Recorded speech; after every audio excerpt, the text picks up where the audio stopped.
ओळखलं पाहिजे त्यांनी.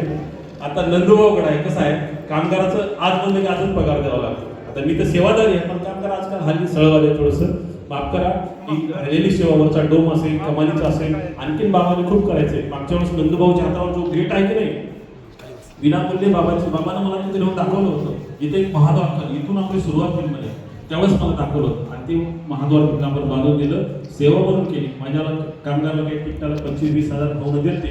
मी त्यांना कार्यक्रमाच्या दिवशी सुखरूप केली आणि ती सेवा तिथली बाबाच्या चरणी समर्पित केली कमालीची. आता ही सुद्धा सेवा घडण तशी चालूच आहे. बाबाच्या आशीर्वादानं जसं बुद्धी देतील तसं चालू आहे. तुमच्या सगळ्याच्या आशीर्वादानं बाबाचं खूप चांगलं आहे.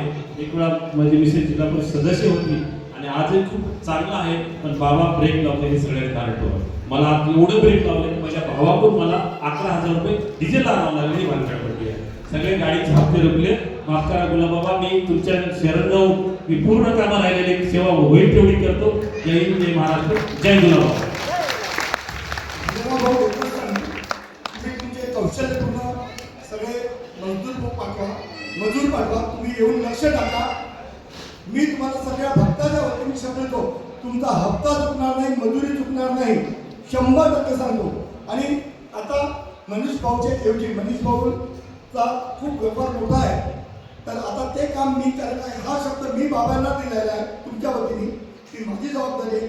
पैशाला कमी पडणार नाही. तुमच्या अकाउंटला पैसे 100% येतील.